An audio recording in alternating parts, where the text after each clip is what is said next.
18년 됐다고 하지만 멤버 교체가 없거든요. 그렇죠. 그러다 보니까 얘가 건반 뭐 이렇게 치려 그러면 또 이렇게 되고 제가 노래 하면 저거 또 타이틀곡이 없어. 타이틀곡 가져와라. 이래선 앨범이 망할 것 같아.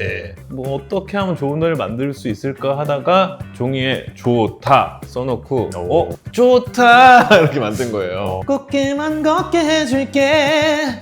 빠바밤 네 맘에 썩들게 할게.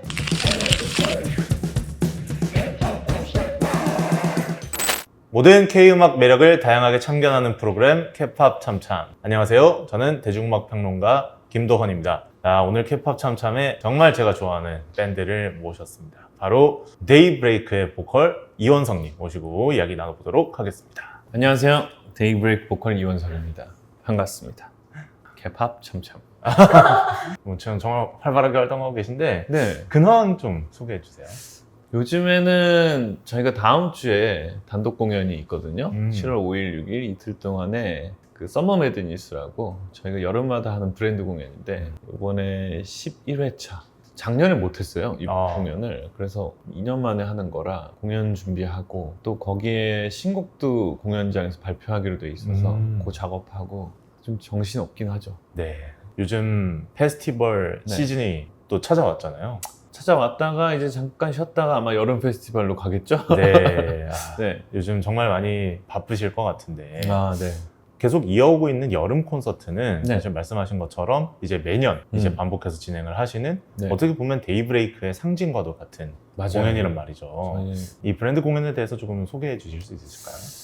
이 공연은 2013년 정도부터 시작한 걸로 제 기억이 되는데 저희의 모든 걸 여기다 다 녹아내는 저희의 뭐 축제이자 또 팬분들과 함께하는 뭔가 그냥 놀이 같은 그런 느낌인데 그래서 매년 하고 있어요. 그래서 매년 하고 하다가 어느 순간부터 이제 부제가 생겼어요. 썸머 매드니스, 썸머 매드니스 2025 이런 식으로 이렇게 부제가 생겼는데 그 부제는 이 공연의 어떤 성격을 매년 좀 다르게 좀 설정해보고 싶어가지고 재작년에는 썸머매드니스 2025 X라고 그래서 딱 저희 썸머매드니스 10주년이었어가지고 그래서 게스트분들 초청해서 저희가 콜라보 X 누구누구 X 데이브레이크 이런 식으로 해서 이제 레드라는 컨셉도 있었어요. 그래서 네. 막 의상도 빨갛고 무대도 빨갛고 굉장히 좀 뜨거운 느낌을 줬다면 올해는 썸머 매드니스 2025 블루라고 쳤어요. 그래서 어떻게 보면은 블루가 갖고 있는 게 시원한 느낌도 있고 블루가 슬픔의 블루도 있잖아요. 그래서 그런 어떤 뭔가 슬픈 느낌의 무대 섹션도 분명히 있을 것 같고 불의 어떤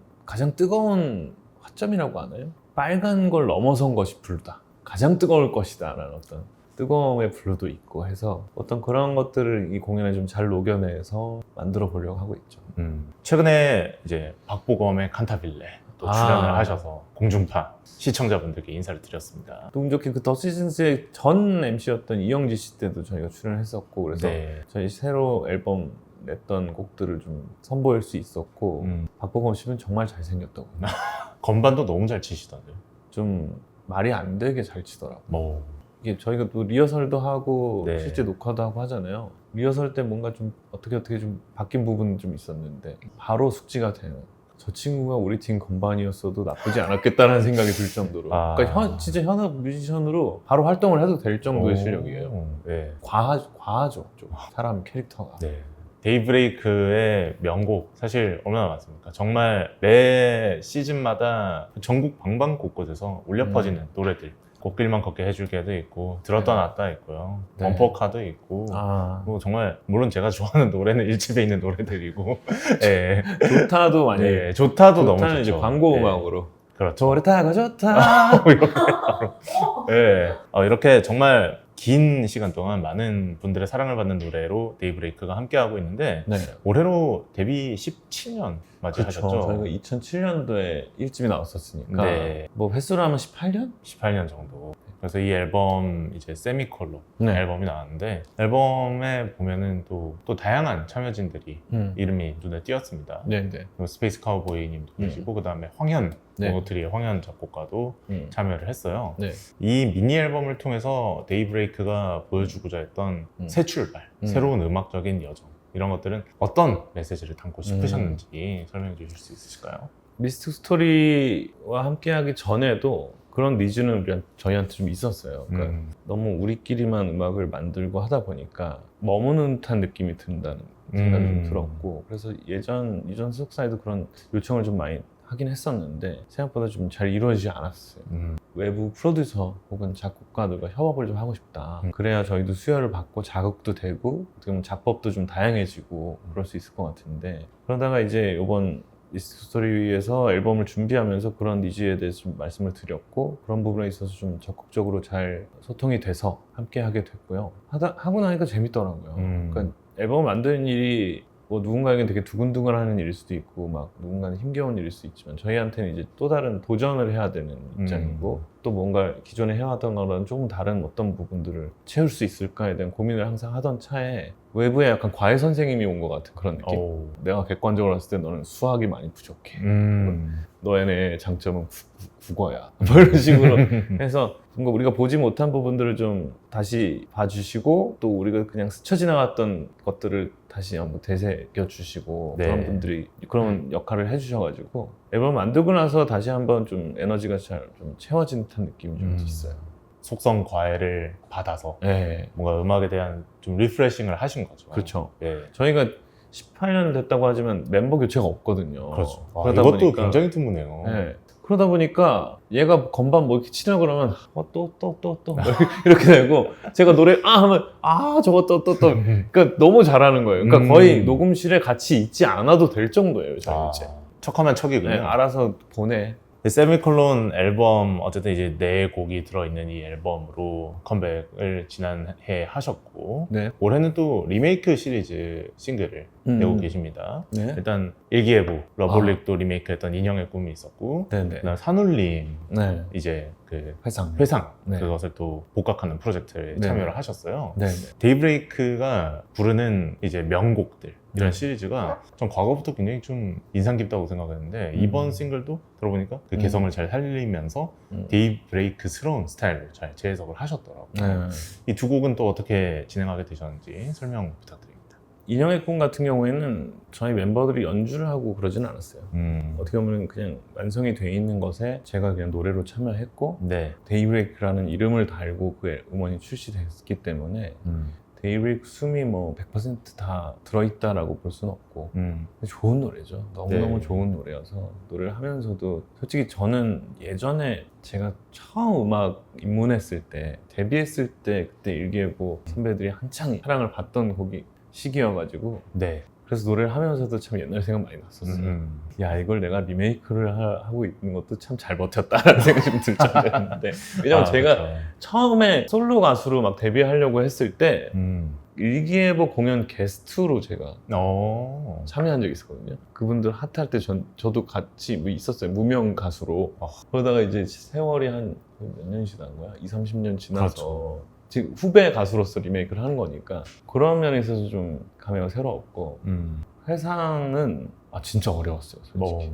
워낙 명곡이고 또 산울림이라는 팀이 갖고 있는 색채가 워낙 강하기 때문에 네. 이거 잘못 건드리면 사고다 이거. 그리고 기존에 또 리메이크를 했던 곡이기도 하고, 다른 그렇죠. 팀들에서. 그래서 어떻게 하면은 이 원곡을 해치지 않으면서 또 데이브의 색채도 내고 기존에 다른 팀이 했던 리메이크와는 좀 차별화되는, 그게 되게 어렵더라고요. 왜냐면 곡 자체가 기본적으로 되게 심플한 노래예요. 코드 진행도 그렇고. 근데 부분 또 굉장히 좀 유니크한 막 기타 솔로 이런 건 정말 와, 이거 뭐야. 근데 또 그거를 우리가 그대로 재현하면 그 색깔이 분명히 안 나올 거라고 생각이 들었고, 그래서 네. 진짜 고민을 많이 하면서 작업했던 기억이 나고, 다행히 또 선배님들께서도 흔쾌히 오케이 해주셔가지고 발매가 되었죠. 하면서도 조마조마했죠. 이거 이렇게 한 게 맞아? 근데 너무 잘 하셨던데요. 아, 그래요? 네, 들어보니까. 평론가님이 그렇게 얘기해 주시면 맞겠죠. 아니, 예전에 제가 빛과 소금 이제 인터뷰를 네. 들어간 적이 있었는데, 그때 해주신 말씀이 기억이 납니다. 이제 장 교수님께서 네. 후배들이 한 샴푸의 요정 리메이크 중에 어떤 것이 가장 인상 깊냐라고 이제 여쭤봤더니, 데이브레이크가 내가 추구했던 원곡의 그런 뉘앙스를 잘 살렸다 라고 말씀을 해주셨거든요. 스케치북에서 네. 리메이크하는 프로젝트가 그렇죠. 있었어요. 네. 그래서 그때 빛과 소금의 그대에게 띄우는 편지라는 곡을 리메이크를 했었습니다. 그때 인터뷰하셨던 분이 네네. 시군요. 네. 저도 그 기사를 보았습니다. 그래서 네. 우쭐. 근데 실제로 그 방송이 나가고 장교 선배님한테 문자가 왔어요. 저희 그 건반 치는 김장원 씨랑 인연이 있으셔가지고. 네네. 왜냐면 김장원 씨가 장기호 밴드에서 건반 연주를 했었던 적이 있어서 기호 선배님하고 인연이 있고 네. 저희 예전에 공연 게스트로도 한번 와주신 적이 있어요. 네. 이번에 저희가 그 곡을 이렇게 리메이크를 하게 돼서 방송에서 하고 어머니 발매될 겁니다 해서 말씀을 드렸고 그걸 보고 바로 문자를 주신 거예요. 너무 야. 잘했다고. 그래가지고 우쭐? 근데 이게 참 신기한 게 예. 저희도 이제 음악 활동을 하다 보니까 선배 뮤지션이 이렇게 많지가 않아요.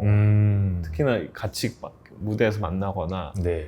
커뮤니케이션 할 수 있는 선배님들이 이렇게 점점 줄어드니까 이제 맨날 후배들한테 뭐 잘했구나, 니네 멋있어 이렇게 칭찬만 해주다가 선배가 우리한테 칭찬해주니까 너무 기분이 좋은 거예요. 야. 그래갖고 진짜 친한 선배들한테 되게 귀엽게 잘해야겠다는 생각을 그래서 맨날 저는 이제 윤상 선배님 라디오 고정 게스트도 하고 있거든요. 네네네. 매주 가가지고 너무 기분이 좋은 거예요. 그쵸. 선배님 보면은. 네. 그래갖고 윤도현 선배도 가끔 이제 백스테이지에서 만나면 너무 반갑고 자우린 선배님도 이제 네. 그러니까 저희 나가고 다음 녹화가 자우린 선배님이어가지고 이렇게 만나서 인사하면 너무 반갑고. 록 페스티벌들 공연들 다녀보면서 정말 많이 생각하는 게 결국 히트곡이 최고야.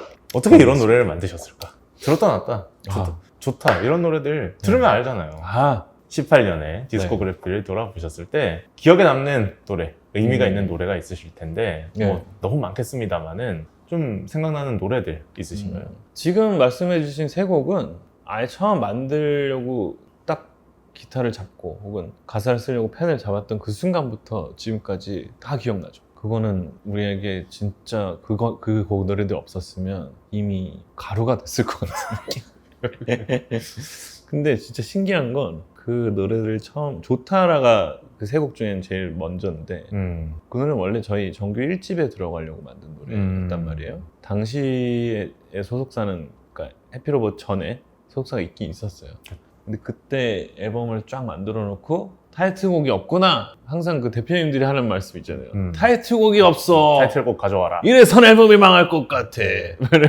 그래서 어떻게 하면 좋은 노래를 만들 수 있을까 하다가 그냥 종이에 좋다 써놓고 좋다 이렇게 만든 거예요. 그 후렴부터. 그러면서 그냥 벌스부터 후렴까지 쭉 가사가 한 번에 쫙 나와버려요. 굉장히 쉽게 나왔어요. 그 고민은 많이 했지만 좋은 곡을 어떻게 하면 속도수이 뜨는 노래는 뭐지? 막 고민을 몇 달 동안 하다가 훅 나왔던 노래인데 그 노래를 실제 녹음까지 다 했었어요. 반주 녹음까지. 네. 그래서 이제 노래 녹음을 할 때 그때 그 소속사 대표님이 야 이거를 좀 걸걸한 목소리를 부르면 어떠니? 이걸 약간 캔의 백이성 씨 같은 느낌으로 하면 어떠냐고. 그래서 이게 생각보다 되게 기분이 좋아야 되는 노래인데 약간 좀 너무 진해지면은 가사 갖고 있는 메시지랑 좀 다른데 집에서 연습을 해봤죠. 네가 있어 좋다 막 이렇게 해봤더니 너무 잘하시네. 어울리지. 저는 좋아합니다. 솔직히 저는 비린내 나는 좋아합니다. 근데 너무 안 맞는 거예요, 이 톤앤 매너가. 그렇죠. 그래가지고 그때 당시 대표님한테 이 노래는 좀 제가 그 발성을 구사하기까지는 좀 시간이 필요할 것 같으니 다음 앨범으로 좀 보류를 해놓겠습니다 하고 앨범을 시지 못했어요. 다행이지요. 지금 생각하면 다행이죠. 그러고 이제 앨범이 좀 1집이 생각보다 좀 잘 안 되고 저희가 이제 망하고.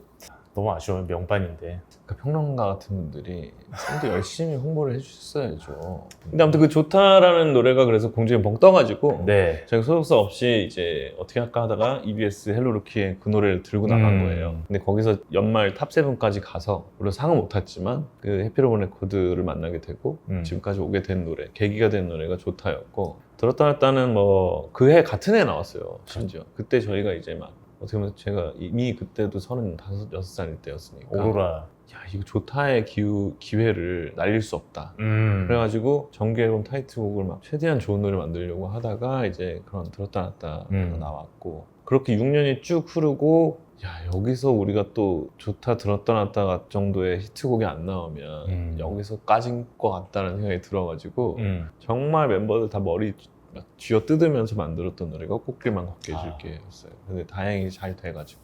네. 근데 신기한 거는 그 세 노래 다 앨범이 나온 직후에 반응이 있었던 건 아니고 뭐 어떻게 우리가 뭐 그런 물량으로 막 승부하는 홍보 마케팅을 하는 회사들도 아니었고 네. 그런 시대도 아니었기 때문에 들었다 놨다 좋다는 한 3년 걸렸던 것 같아요. 그랬던 것 같아요. 네, 계속 공연 때 부르고 다녔어요. 심지어 맨날 교육하고 자 후렴이 굉장히 쉽습니다 여러분.